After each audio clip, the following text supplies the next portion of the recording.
before I start this video, I'm still not on my current setup. A lot of overheating problems, so you're still gonna hear some constant buzzing, and you have the stretch res right here. But I have found another way to make aim assist even more powerful. So the mouse players are really gonna hate me after this video.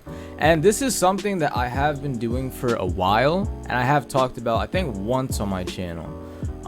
But this does increase your aim assist, and you will get a lot more kills using this method, as long as you do it appropriately.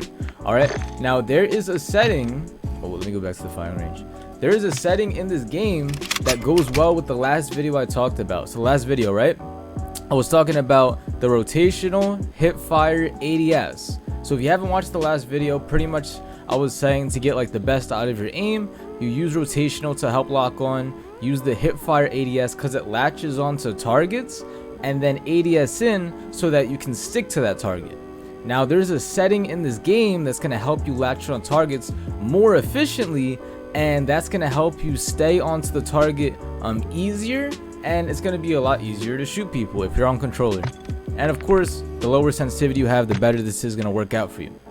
Alright, so if you go to your controller settings, in advanced, go down to this setting right here, ADS sensitivity transitioning timing. Alright, so there's multiple ones here. There's instant, which is the one that as soon as you aim in, it slows down your sensitivity to the ADS one. Gradual, it starts slowing it down, just slowly, gradual, it's self-explanatory. And then after zoom, so this is the very important part. It's only going to be applied when you are fully zoomed in. Alright, so pretty much what that's going to do is you're going to be in the hip fire ADS all the way until your iron sights are fully locked into that person. Now what does that mean for you? Now you're going to be able to keep using that hip fire ADS until you're locked in. So even if you're like aiming and starting to shoot the person, you're still using the latching on ADS, and then you'll be able to stick to the person once you are fully zoomed in. And a cool thing about this too is if the target's moving and you're aiming onto the target, you're gonna have more aim assist to move onto that target because you're not fully ADS'd in, and it's still using that hip fire aim assist instead of using the ADS aim assist. Alright, so you're still able to just move in and lock on just like that. So it is, I noticed the difference. It is a real game changer for me. If you guys are using this exact same thing, remember, rotational hip fire ADS, you're gonna start noticing the difference too.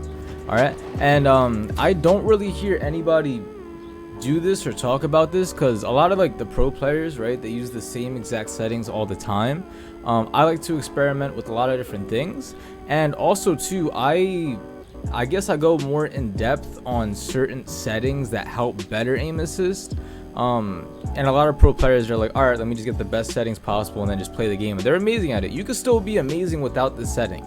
But what I will tell you is with this setting, it will give you more aim assist. And especially for players who are not that great or not that good, this will give them more of an advantage to be at that top tier because you're going to get more of that aim assist instead of having to rely on just reaction speed and how well that they can look at the opponent with no aim assist or raw aim.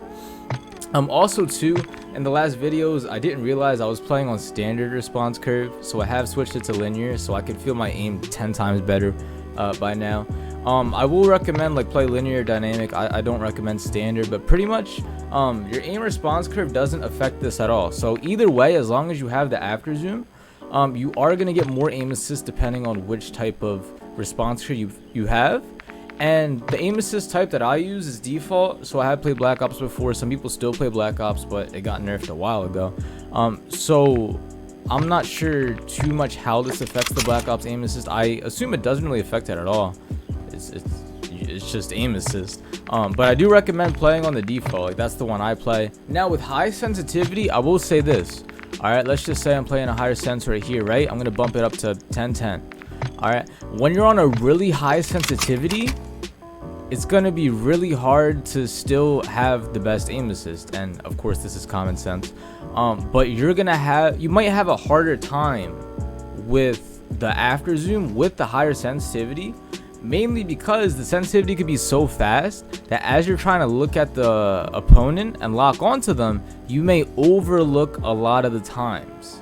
So I do think that this could still be good for high sensitivity, but with lower sensitivities, or if you're playing like 6677, like the default sensitivities that a lot of people play, you're still gonna have an amazing time using the after zoom. So maybe if you're playing like 2020, instant could probably be better for you and better for your aim. But if you are playing like an average sensitivity or a below average, which I play 4.4, or sometimes 3.3, this is going to be way better for your aim that way, and it's going to give you more aim assist so that you're going to be able to lock on the targets and hit a lot of headshots. Now I'm just going to do real quick too, I'm just going to show you the instant of how that would be. All right, so if I'm instantly aiming at the person, oh wait, I'm high sensitivity, right? So I'm on 4.4 right now. This is the instant of how I'm just going to shoot some people with the instant real quick.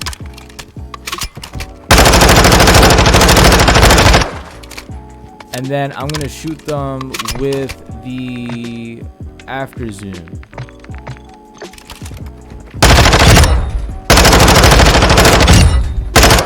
Oh, I gotta reload again. Alright. You might not feel it immediately, but over time you are going to see yourself getting a lot more kills in Warzone.